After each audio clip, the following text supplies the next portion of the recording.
আল্লাহ chairman সাহেব, কি বলেন? জমিতে তো ফসলই ছিল না, 10,000 টাকা জরিমানা।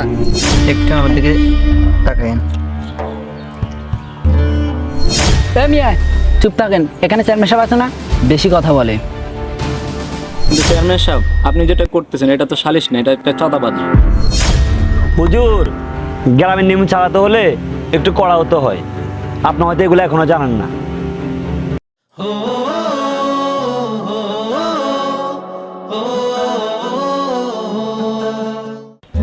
সবাই তো আসছে, চেয়ারম্যান সাহেব শুরু করেন। কি হয়েছে বলো? চেয়ারম্যান সাহেব, আরামে ছাগল আমার জমির ফসল নষ্ট করছে। এটা কি সত্যি? তোমার ছাগল নাকি ওর ফসল নষ্ট করছে? চেয়ারম্যান সাহেব, জমিতে তো ভালো ফসল ছিল না, শুধুমাত্র ঘাস ছিল। পান দাও তো।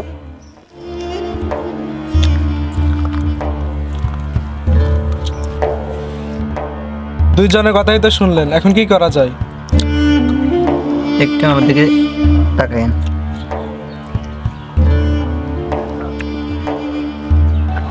এখন আর কি করব? জমির ফসল নষ্ট করছে, জরিমানা করব। আলম, তোমার ছাগলে রফিকের ফসল নষ্ট করছে, এখানে 10,000 টাকা জরিমানা করছি তোমার। হায় আল্লাহ চেয়ারম্যান সাহেব, কি বলেন? জমিতে তো ফসলই ছিল না, 10,000 টাকা জরিমানা। তুমি চুপ থাকো। নিয়মে আমার কথাই শেষ কথা। রাসূলুল্লাহ সাল্লাল্লাহু আলাইহি সাল্লাম বলেছেন, যে বিচার করবে সে যেন ন্যায়ের পথে চলে। কিন্তু চেয়ারম্যান সাহেব, আপনি যেটা করতেছেন এটা তো সালিশ না, এটা একটা চাঁদাবাজি। হুজুর, গ্রামের নিয়ম চালাতে হলে একটু কড়া হতে হয়। আপনি হয়তো এগুলো এখনো জানেন না। গ্রামের নিয়ম আলাদা, আল্লাহর হুকুম কি আলাদা? জুলুম করতেছেন আপনি। আপনার এই আচরণের জবাব কিয়ামতের দিন একদিন আপনাকে দিতেই হবে। চেয়ারম্যান সাহেব, এভাবে করে মানুষের পিছনে লেগে থাকলে সমাজে কি নাই বিচার থাকবে? মিয়া চুপ থাকেন, এখানে চেয়ারম্যান সাহেব আছে না, বেশি কথা বলে। আমি চুপ থাকবো না, আজই থানা গিয়ে নালিশ করবো আর এটা অনলাইনে তুলে ধরবো। আমাদের সমাজে সালিশ নামে চাঁদাবাজি হচ্ছে।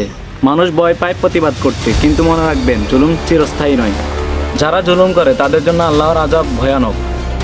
সালিশের নামে চাঁদাবাজি চলবে না, চলবে না, চলবে না, চলবে না। সালিশের নামে চাঁদাবাজি, সালিশের নামে চাঁদাবাজি চলবে না, চলবে না, চলবে না, চলবে না। সালিশের নামে চাঁদাবাজি, চাঁদাবাজির ঠিকানা ভেঙে দাও, ঘুরিয়ে দাও।